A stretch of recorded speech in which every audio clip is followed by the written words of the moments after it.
Pois muito bem, nesse espaço aqui do nosso Economia e Desenvolvimento, Marcos Ferreira, doutor Marcos Ferreira, que prazer, primeiro programa ao vivo aqui agora, na gravação ao vivo, né, como se diz, gravação ao vivo, em 2022. Que beleza. Silvio, mais uma vez uma satisfação estar aqui, já entrando o ano de 2022, trazendo sempre os nossos assuntos instigantes nas questões de saúde aqui para o nosso estado, dentro do programa Economia e Desenvolvimento. E o Marcos, observem bem, telespectadores, olha só, azul, preto e branco, Colorado fazendo aquela homenagem para o tricolor da segunda divisão, uma coisa mais importante ainda, né? A gente tem que ter essa sensibilidade, essa solidariedade, né?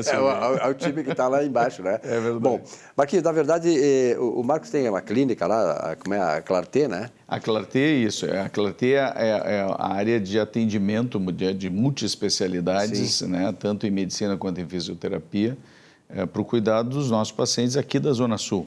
Né? Mas agora tem uma novidade, né, Silvio? Pois é o residencial geriátrico, só que tem uma coisa, com um novo conceito, né? Exatamente, Silvio. Nós instituímos agora, né, o Ipanema Residencial Sênior. O que é o Ipanema Residencial Sênior? É uma nova modalidade de atenção à saúde do idoso, no sentido de que a gente busca oferecer um espaço de convivência para aqueles idosos que não precisam estar acamados necessariamente, não precisam ter uma condição crítica de saúde, mas que precisam desenvolver atividades regulares, né, para que mantenham o seu status funcional. Ou seja, o que é isso? A capacidade física, a capacidade mental, né, a capacidade de inter-relação social, e a gente tem isso como um dos pilares hoje da saúde, Silvio. Porque isso aí atinge exatamente a autoestima do idoso, né? Demais, Silvio. Quando a gente pensa que dentro dos pilares da saúde a gente tem a questão da alimentação saudável, da atividade física, do sono adequado, atividade física regular, o sono adequado, temos também as visitas médicas regulares. Temos também um outro parâmetro, que é a espiritualidade, Silvio, que é muito importante.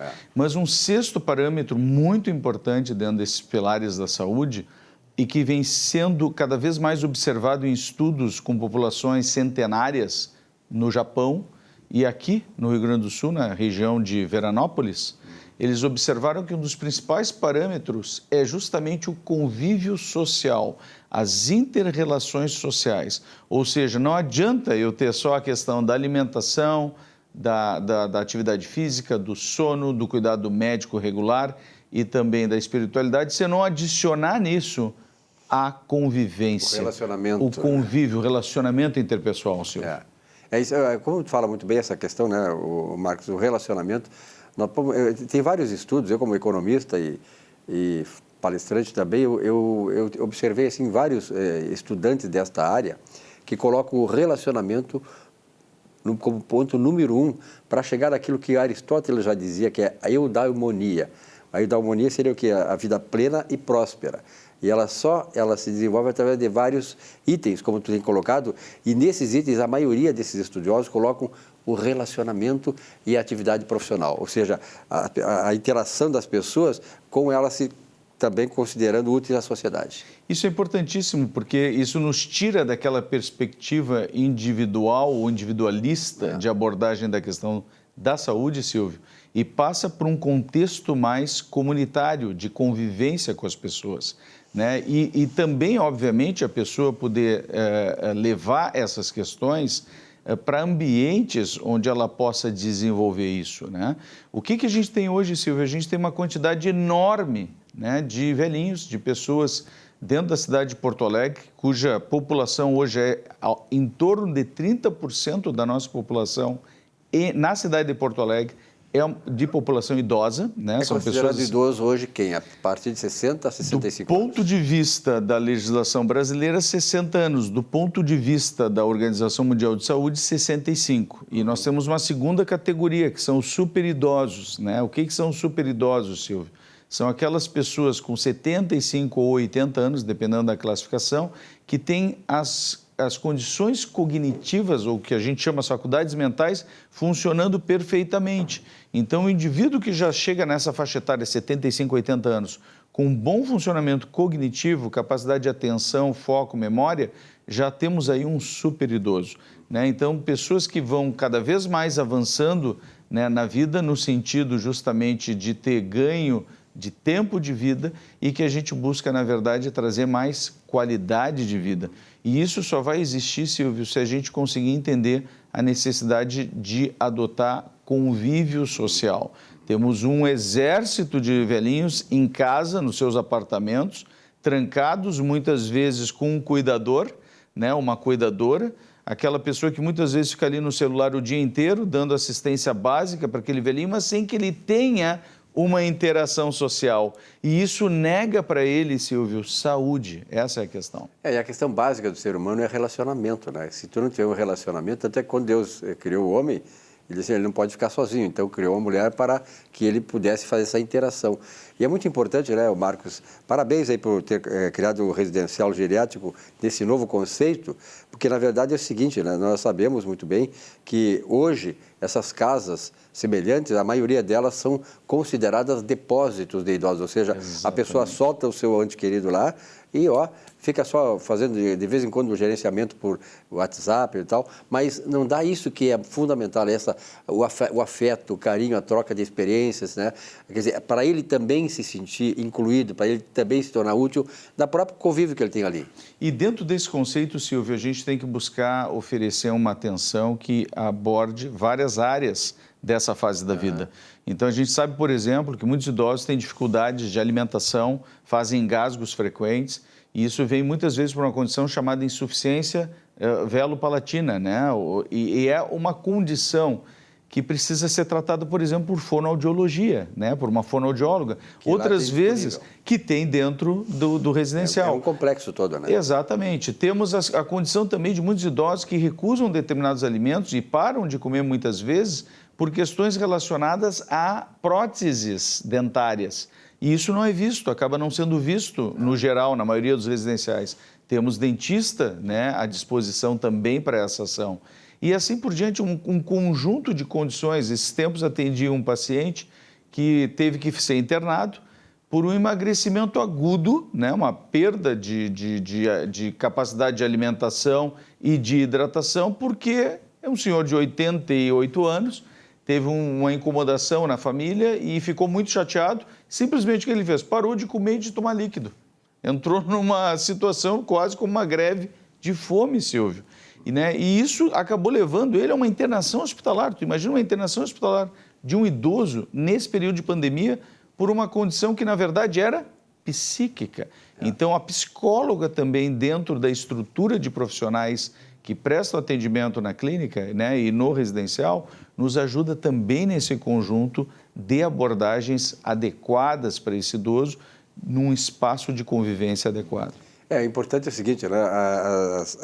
As civilizações orientais, elas dão muito mais valor, né? Até porque tem muito mais velhos e tal, eles aprenderam pela questão da cultural e tal, né? E religiosa, aprenderam a lidar mais com os velhos. Nós temos que aprender isso. Eu acho que é fundamental esse tipo de novo conceito de tratamento, de amparo, né? E de, digamos assim, de alcance ao idoso, do carinho, do afeto, de forma que ele se sinta interagindo dentro do ambiente, que não acontece numa casa isolada, como normalmente eles ficam. Isso é importante, né? Porque nós estamos envelhecendo cada vez mais. Cada vez mais, Silvio, o processo dentro de uma sociedade como o Brasil agora, que inverteu, o bônus demográfico acabou, né, Silvio? A gente teve agora o dado de 2021, que a população de pessoas acima de 70 anos no Brasil já é superior à população abaixo de 15 anos. Então, a nossa pirâmide, né, populacional já deixou de ser uma pirâmide. Daqui a pouco vai estar invertida, né? Daqui um pouco já vai estar invertida. Então, como é que nós vamos pensar a condição dos nossos idosos, né? Não pensando simplesmente naqueles que são absolutamente funcionais e integrados com a sociedade e ainda trabalham, né? Pessoas que realmente mantêm a sua vida produtiva, mas imaginando aqueles que efetivamente têm uma ou outra limitação, muitas vezes é simplesmente uma limitação física, Silvio.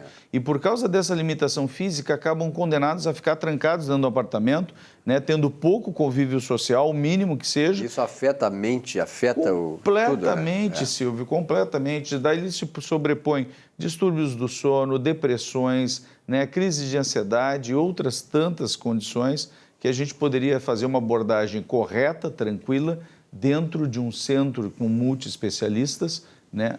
Dentro de um espaço de convivência. Marcos, como é que se faz o contato aí com esse residencial geriátrico, com esse novo conceito, com essa nova forma de encarar a velhice, os idosos e tal, dando a eles um pouco mais de dignidade?